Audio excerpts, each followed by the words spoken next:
La Iglesia Cristiana Gosén de Costa Rica presenta Ensancha el sitio de tu tienda, palabras de vida eterna.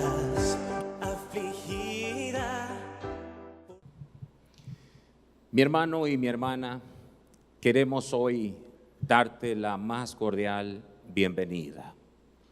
Damos gracias a Dios, al Padre bueno, al Padre de las luces, como dice la Escritura, que Él es un Padre educador y nos da la oportunidad de llegar a ustedes a través de los distintos medios. Y en esta hora queremos bendecirte. Creo con todo mi corazón que no hay casualidades, hay propósito de Dios. Así que vamos hoy a abrir el libro santo y a extraer el rema del Espíritu, que es esa palabra iluminada por el Espíritu y aplicada de acuerdo a la necesidad de cada uno de nosotros. A los que están en vivo y nos escuchan allá por Radio Bonao Bendición, quienes se conectan ahora mismo, que el Señor les bendiga mucho en Cristo Jesús. Así que vamos a escudriñar el libro de Dios. La porción de las Escrituras, Lucas capítulo 19, versículo 10. Dice así la palabra: porque el Hijo del Hombre vino a buscar y a salvar lo que se había perdido. Muy bien. Que Dios nos bendiga a través de su santa palabra. Como ustedes saben, amados, esto es un tema continuado. Yo simplemente comencé y veo que Dios ha querido que avancemos en este propósito. Titulada la serie, como ven en pantalla, La misión suprema del Hijo. Y el tema, Jesús vino para que el Padre vuelva a ser el todo. Entonces, vemos en el pasaje que el Hijo del Hombre, es decir, Jesús como hombre, vino a buscar y a salvar lo que se había perdido. Entonces, hemos dicho algunas cosas al respecto y probablemente usted va a sentir que yo repita, pero la repetición es un recurso de Dios. Es la madre de todas las enseñanzas. Por eso es que Deuteronomio es una repetición de Dios. De verdad, es una repetición de Dios, de todo cuanto Dios le dijo a Israel.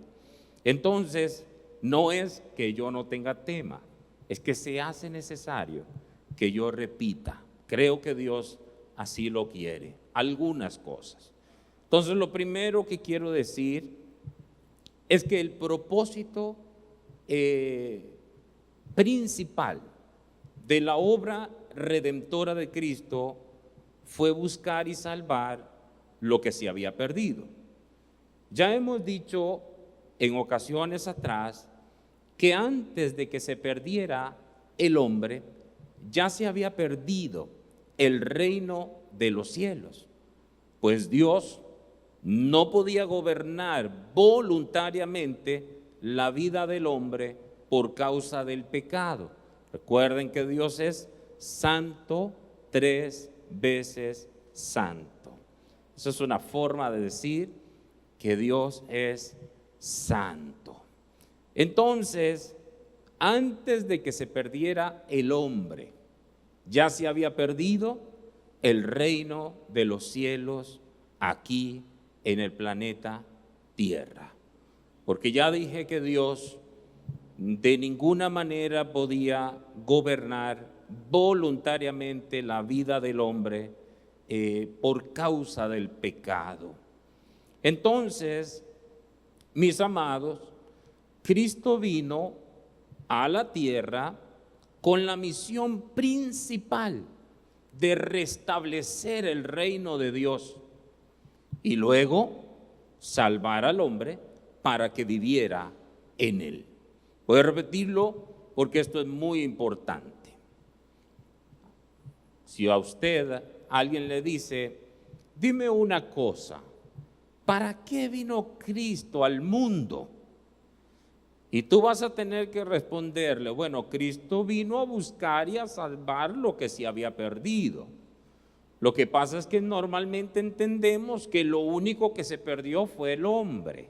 Y no entendemos que el hombre se perdió como una consecuencia de que se perdiera el reino de los cielos aquí en la tierra por causa del pecado. O sea, que antes de que se perdiera el hombre, se perdió el reino de los cielos. Ya dije que Dios no podía gobernar la vida del hombre voluntariamente por causa del pecado. Entonces Cristo vino a la tierra con la misión principal de restablecer el reino de Dios y luego salvar al hombre para que viviera en él. Quiero recordar otra vez que el hombre se perdió como consecuencia de que Dios dejó de ser el todo en él.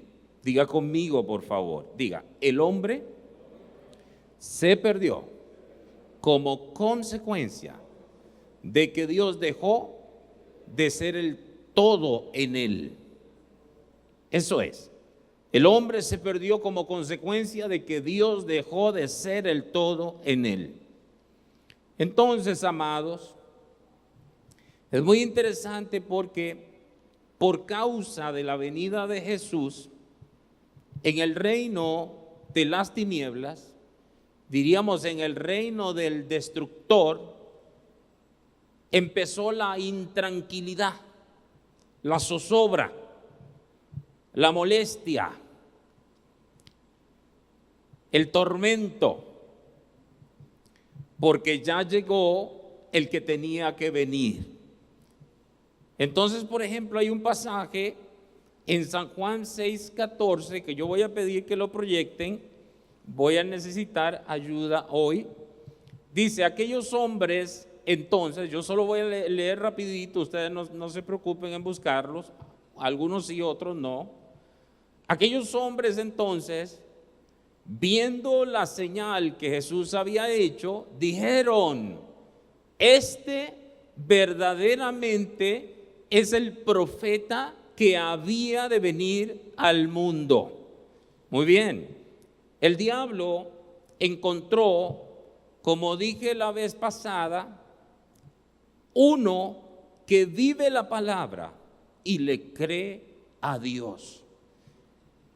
Entonces, amados, el diablo pensó que utilizando el mismo ardid o el mismo, diríamos, la misma estrategia que usó con la mujer,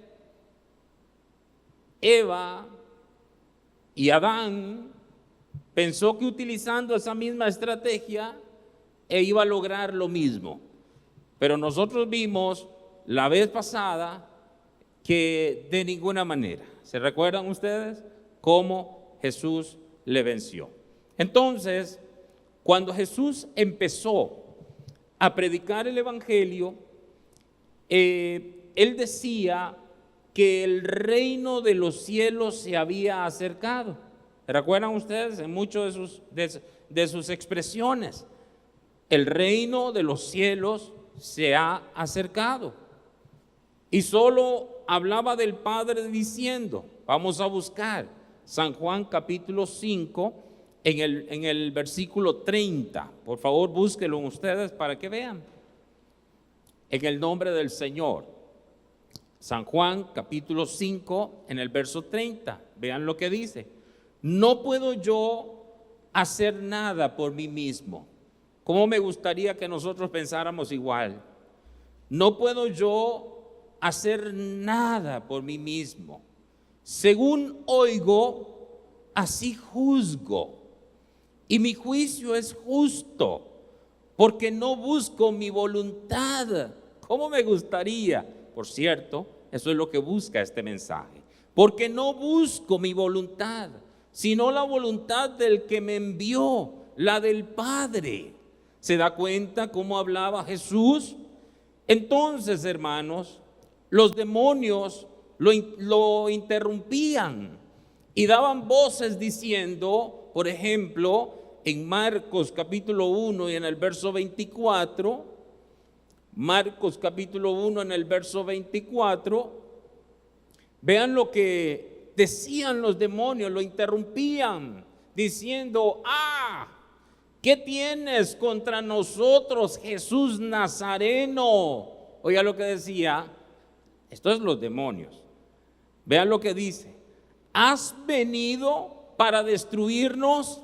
Sé quién eres, el Santo de Dios. Hasta los demonios lo sabían, que Él era el Santo de Dios. Ellos estaban como las cucarachas, como los ratones, cuando hay un terremoto o cuando hay un fenómeno atmosférico, cuando ellos perciben que algo extraño se avecina, andan inquietos, corriendo por todos lados. Ellos temblaban de miedo, porque antes Adán había obedecido a Satanás, pero ahora había llegado uno que les resistía, pues estaba sometido perfectamente al Padre. Como me gusta esto, escucha, hermano. Porque había llegado uno, hermano mío, que les resistía, porque estaba sometido perfectamente al Padre. Y su propósito era terminar la obra que Dios había puesto en sus manos. Entonces, amados, Jesús no vivía para sí. ¿Qué dije yo? Voy a decir otra vez. Jesús no vivía para sí. Jesús no vivía para sí. Él dijo en San Juan capítulo 10, versos 17 y 18.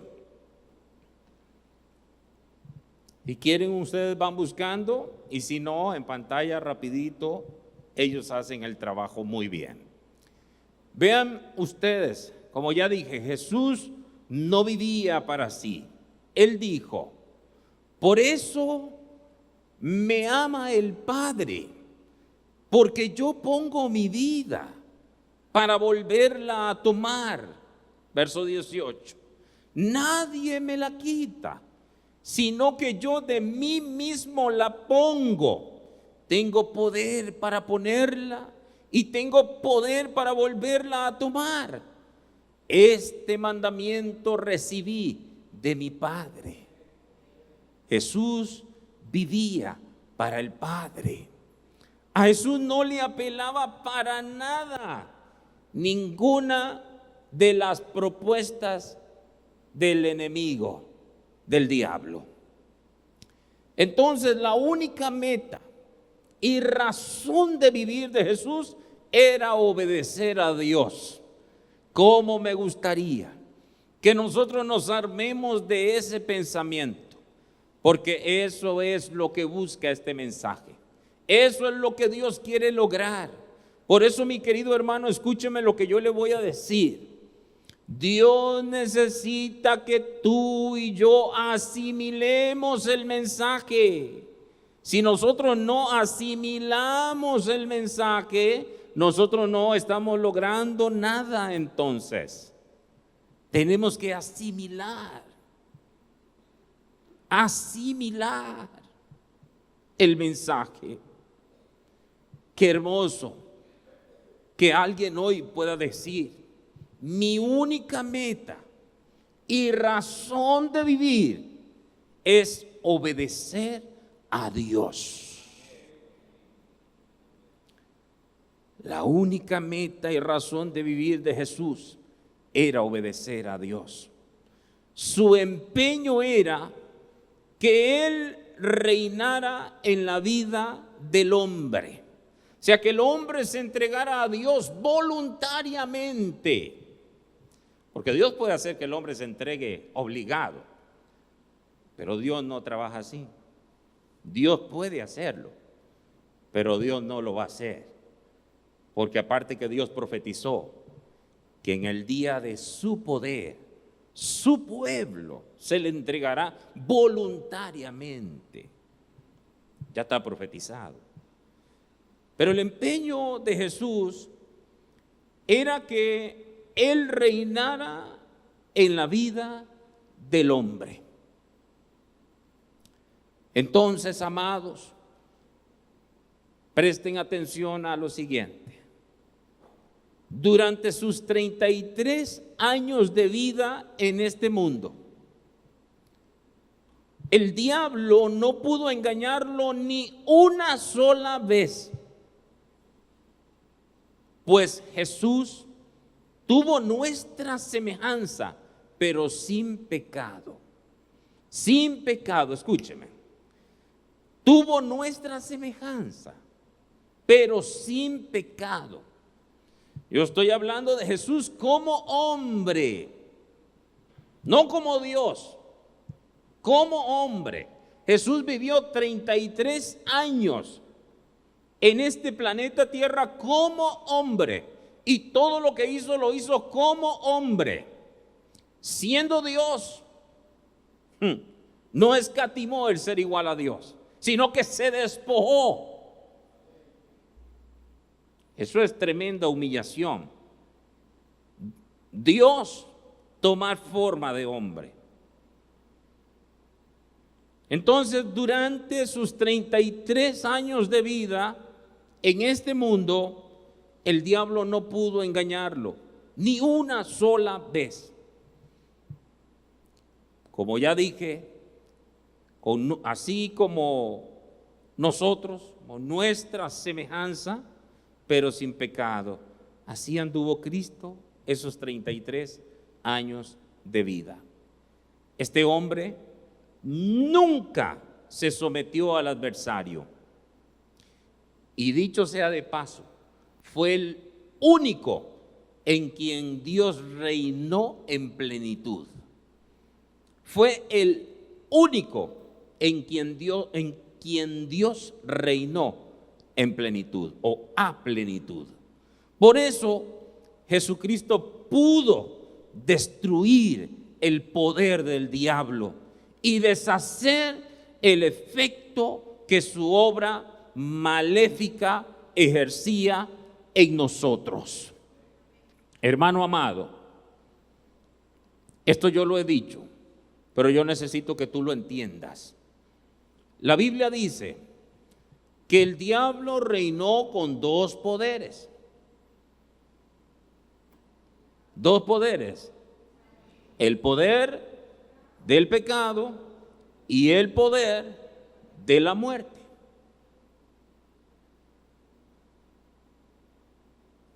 Oigan bien, el diablo reinó con dos poderes.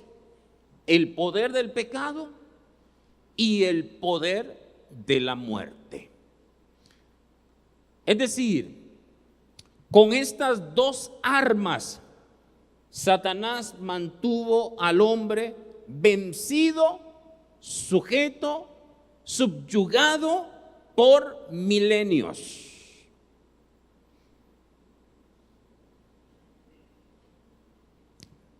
Pero ahora yo quiero que veamos lo que pasó en la cruz del Calvario. Y lo vamos a ver a través de una ilustración, hablando de Moisés y Faraón. Voy a tratar de que podamos ver lo que pasó en la cruz del Calvario, con la ilustración de Moisés y Faraón. Cuando Dios envía a Moisés a decirle a Faraón, en Éxodo capítulo 5 y en el verso 1, ellos me van a seguir arriba, Éxodo capítulo 5 en el verso 1, simplemente yo voy a leer la parte que me interesa. Le dijo, como dice ahí en la parte final, deja ir a mi pueblo a celebrarme fiesta, en el desierto. Él se negó aduciendo en el verso 2, ¿quién es Jehová? Vean lo que responde Faraón. ¿Quién es Jehová para que yo oiga su voz y deje ir a Israel? Yo no conozco a Jehová, ni tampoco dejaré ir a Israel.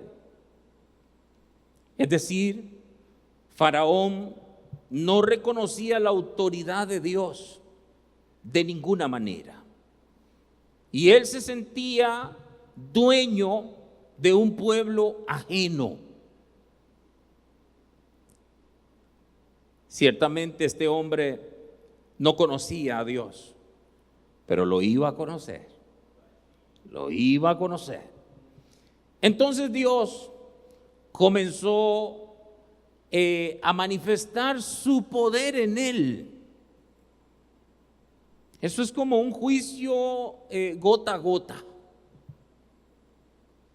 No fue un golpe mortal enseguida, sino que fue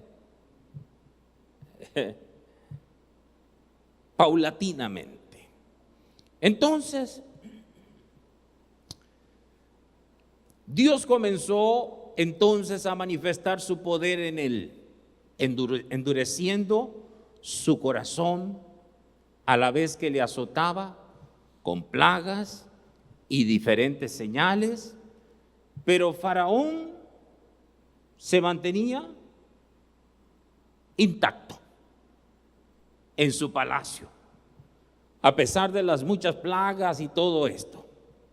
Sin embargo, recuerden que estoy tratando de ilustrar lo que pasó en la cruz. Sin embargo, en la última plaga, ¿qué fue lo que pasó? Dios le mató a su primogénito. Dios le mató a su primogénito, cambiando así el curso de su historia. Este sí fue el golpe mortal. ¿Por qué? Porque el primogénito era especial para los reyes antiguos, porque con ese hijo ellos perpetuaban su reino y entonces podía continuar su dinastía. Pero resulta que cuando le mataron al heredero, Faraón vio la llegada de su fin. Faraón vio la llegada del fin de su dominio, pues recibió el golpe en sus mismas entrañas. Por lo cual, ahora sí, dejó ir al pueblo. Eso mismo ocurrió con el diablo cuando Jesús fue clavado en la cruz del Calvario, porque allí le mató su primogénito. Escúcheme, Cristo en la cruz le mató al diablo su primogénito. La palabra dice que Satanás engendró el pecado, o sea, dio a luz al pecado. Es decir, que el pecado es el primogénito del diablo. ¿Qué yo dije? El pecado es el primogénito del diablo y a través de él reinaba. Pero Jesús en la cruz le mató al heredero. Podemos leer si quieren Romanos 6:6. Romanos 6:6. Sabiendo esto, que nuestro viejo hombre fue crucificado juntamente con él, escuchen, para que el cuerpo del pecado sea destruido, a fin de que no sirvamos más al pecado. Muy bien. Ahora bien, Cristo en la cruz le mató el primogénito. El primogénito es el pecado, porque Satanás engendró el pecado. Pero resulta que, a diferencia de Faraón, el diablo mantuvo una esperanza, ya que el pecado le había dado una nieta, una nietecita, que era la muerte. Era la muerte. Como está escrito, vamos a leer en Romanos 5:12. Claritito, por cierto, Romanos 5:12. Por tanto, oigan, como el pecado entró en el mundo por un hombre, y lean ustedes, y por el pecado la muerte, y por el primogénito ahí está la nieta, y por el pecado la muerte, y así la muerte pasó a todos los hombres, por cuanto todos pecaron. Entonces, amados, Satanás tenía una esperanza, a diferencia de Faraón, que se quedó sin heredero. Cristo, como ya dije, en la cruz, entonces le destruye al primogénito. En la cruz, el Señor, haciéndose pecado, como dice la Escritura, destruyó el pecado, pero le quedaba la nieta.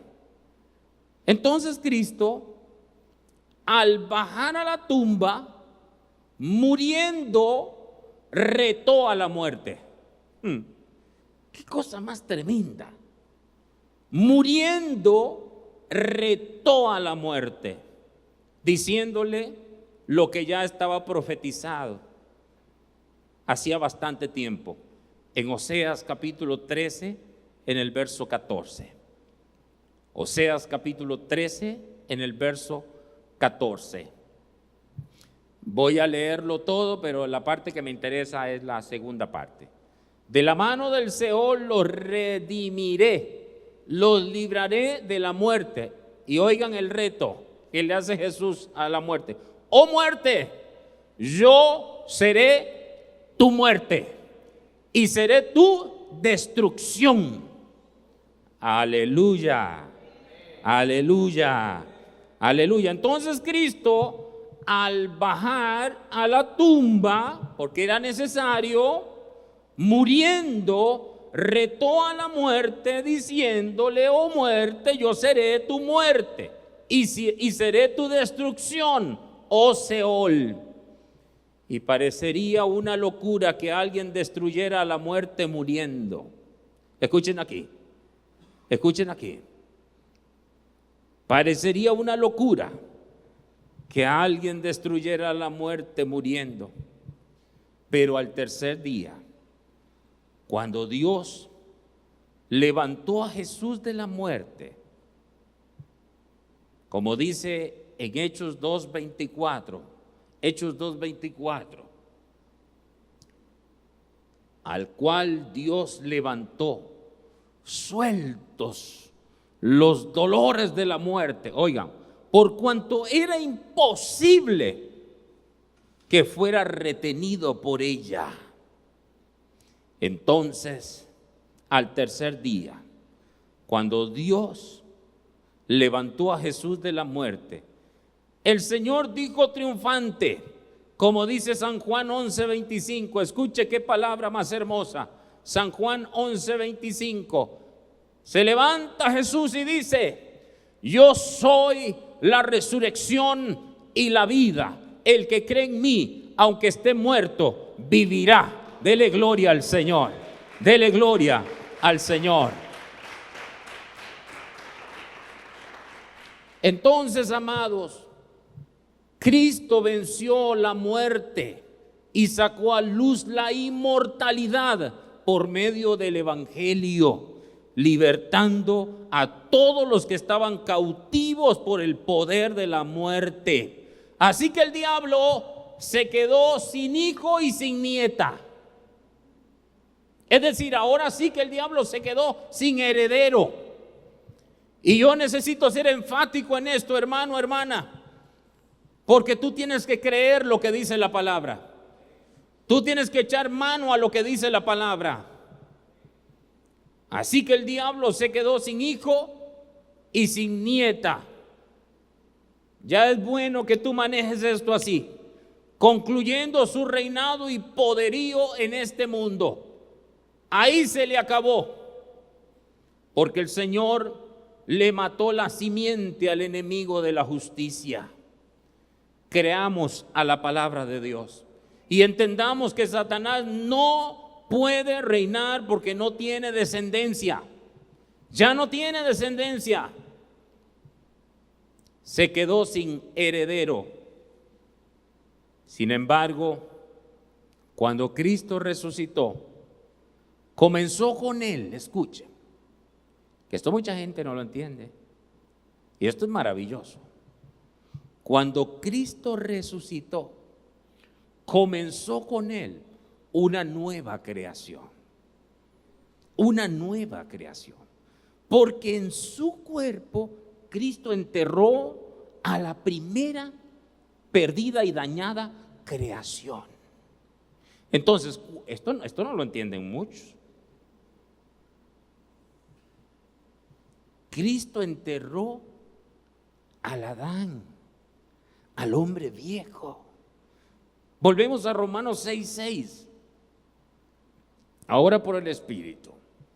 Sabiendo esto, que nuestro viejo hombre fue crucificado juntamente con él, para que el cuerpo del pecado sea destruido, a fin de que no sirvamos más al pecado. Pero tú tienes que creer lo que dice la palabra. Entonces tú tienes que decirle al hombre viejo: tú estás sepultado. Ya, basta ya. Tú estás sepultado, basta ya. Y echar mano de lo que dice la palabra. Entonces, amados, cuando Cristo resucitó, comenzó con él una nueva creación, de la cual Jesús es la primicia. Jesús es el primer hombre de esa nueva creación.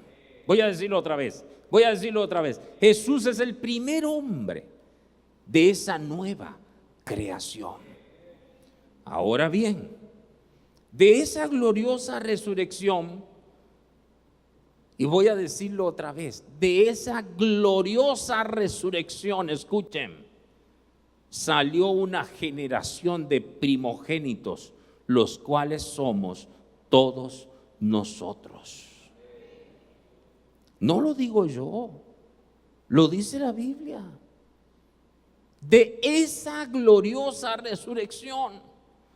Por eso es que el domingo, ese domingo de resurrección, es tan importante para nosotros, porque los judíos no entendían nada.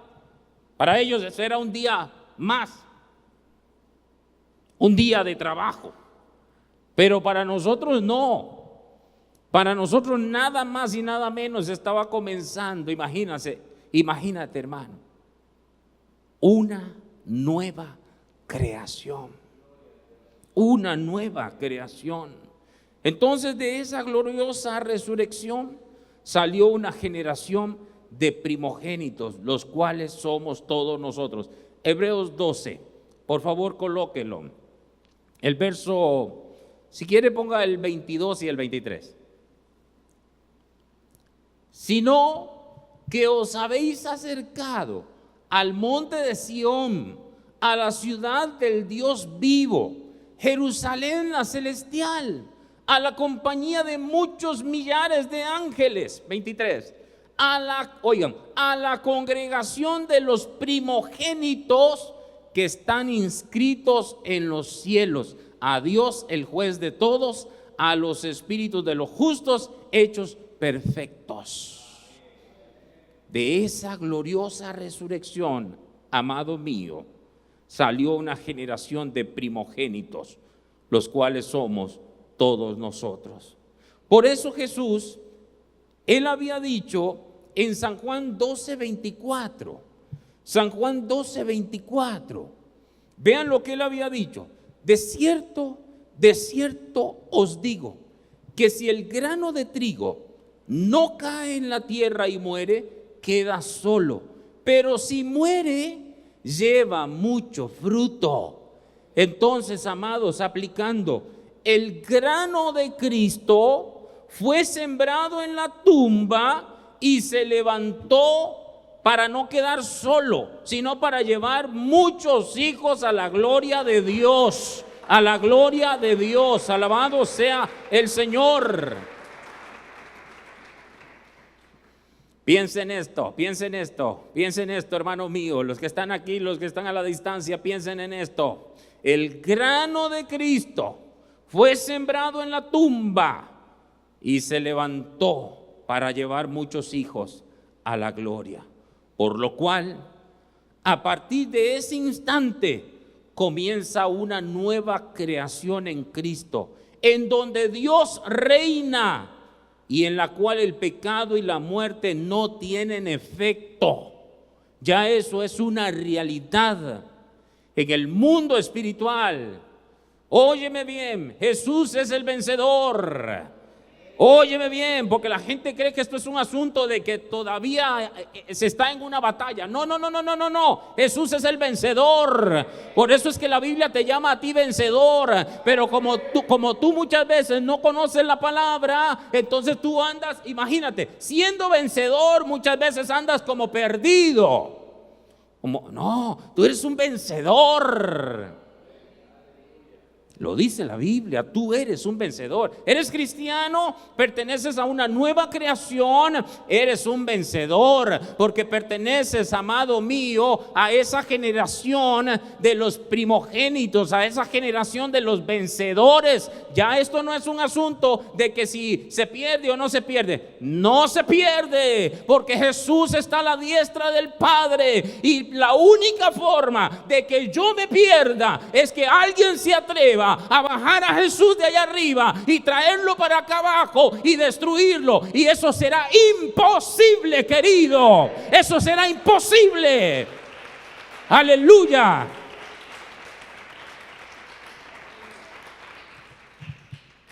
Aleluya. Así que a partir de ese instante comienza una nueva creación en Cristo, en donde Dios reina y en la cual el pecado y la muerte no tienen efecto. Ya dije por qué. Ya el diablo, escúchame esto que yo te voy a decir y no te confundas, pero ya el diablo no tiene heredero. Ya el diablo no tiene poder alguno, pues fue raída su simiente. Fue raída su simiente. ¿Por qué cree usted que la Biblia dice lo siguiente? Someteos pues a Dios, resistid al diablo y él huirá. No tiene heredero, ya no tiene poder. Él no puede tener más hijos porque se quedó sin descendencia, ya que Jesús le mató al hijo y también a la nieta, de manera que Cristo lo destruyó por completo. Cristo lo destruyó por completo. Ya en todos los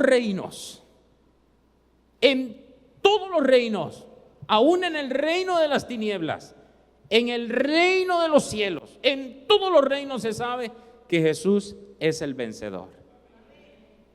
Qué cosa más extraordinaria. ¿Cómo? Es que Dios es un maestro.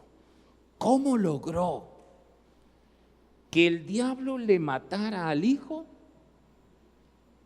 y que en esa muerte el hijo matara al diablo? ¿Cómo lo logró?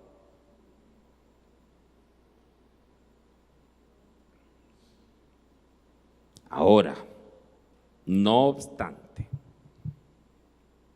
escuche, hay un espíritu que proviene del mismo infierno, que es el anticristo, el cual quiere imitar lo que Dios hizo con Jesús.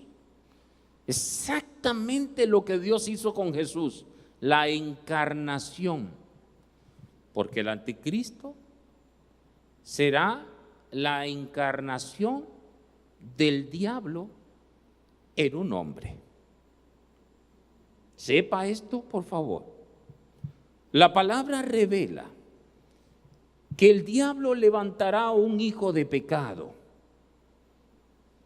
para, mediante ese engendro, tratar de reinar.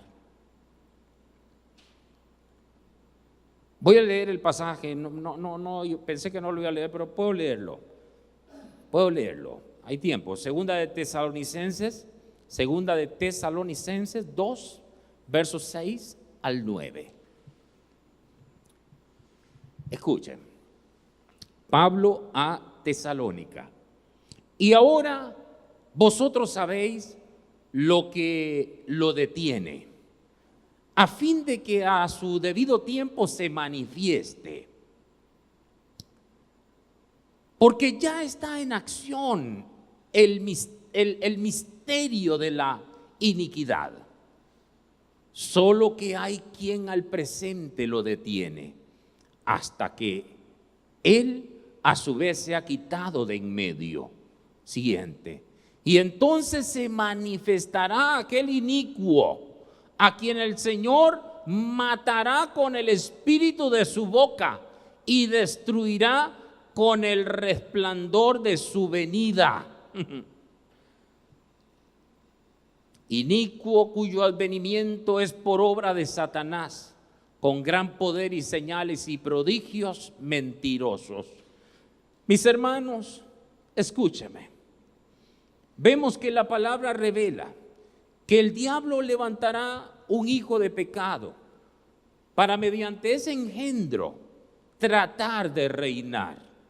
Sin embargo, claramente en el versículo 8 dice ahí la Biblia que el Señor lo matará con el espíritu de su boca y lo destruirá con el resplandor de su venida. Satanás ya ha sido vencido, porque vino uno que lo derrotó y lo ha hecho, oigan, lo derrotó. Oigan quién es Satanás ahora mismo y se van a ir de espalda a ustedes. Satanás hoy día es, como Cristo lo derrotó, entonces hoy día es un siervo involuntario de Dios. Ahora sí que se volvió loco el pastor.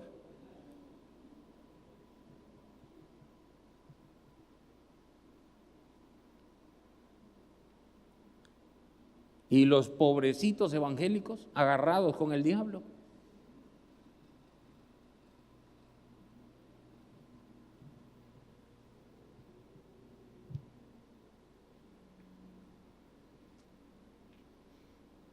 Satanás ya ha sido vencido, porque vino uno que lo derrotó y lo ha hecho un siervo involuntario de Jesucristo. La Biblia dice que somos esclavos de aquel que nos vence. Somos esclavos de aquel que nos vence. Y Jesús lo venció. Así que es un esclavo de Jesús. Es un esclavo de Jesús. Fuerte. La Biblia dice que somos esclavos de aquel que nos vence. Anótelo nada más en Romanos 6:16. Y Cristo venció al diablo. Así que está. ¿Saben dónde está Satanás en este momento? ¿Ah?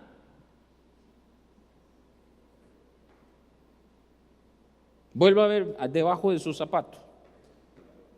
Vuelva a ver así.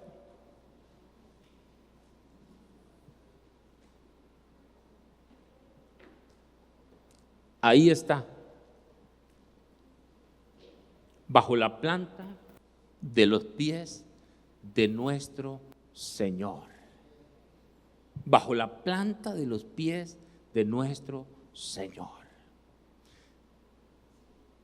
Jesucristo subió al cielo 40 días después de la resurrección y se presentó delante del Padre.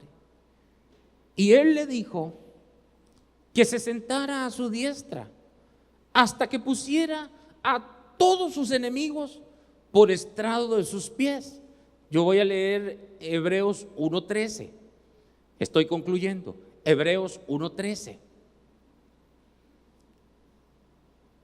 Dice así: pues, ¿a cuál de los ángeles dijo Dios jamás: siéntate a mi diestra hasta que ponga a tus enemigos por estrado de tus pies? Yo les he dicho a ustedes que en este momento todo está siendo colocado bajo la planta de los pies de nuestro Señor. Y cuando todo le esté sujeto a Él, cuando todo esto haya acontecido, el mismo Jesús se someterá al que le ha sujetado a Él todas las cosas, para que Dios sea el todo en todos. Por eso el Espíritu Santo, hermano mío, está suprimiendo todo poder y autoridad que se opone al gobierno de Dios en la vida de los creyentes, pues Él tiene que ser el todo en todos.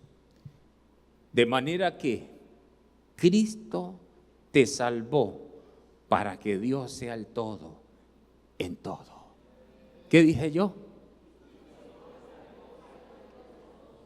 Cristo te salvó para que Dios sea el todo en todos. Voy a decirlo por tercera vez y lo voy a decir aquí a ustedes. Cristo te salvó para que Dios sea el todo en todos. Si tú has seguido este mensaje con un espíritu humilde, enseñable, yo te digo, echa mano de la vida eterna. Toma tu lugar. Tú eres en Cristo Jesús más que vencedor. Tú no eres un derrotado ni un fracasado. Eso es una mentira del que miente, del mentiroso. Pero el Padre de la verdad, Él te dice que en Cristo Jesús tú eres más que vencedor. Solo vive la vida nueva. Solo debes de andar en novedad de vida. Que Dios te bendiga, que Dios te guarde. A los de la radio, que tengan feliz noche en Cristo Jesús. Amén y amén. Gracias por acompañarnos. Con el favor divino, nos veremos próximamente. Shalom. Mas el reino de la muerte no la vencerá. A tu amada para siempre preservará.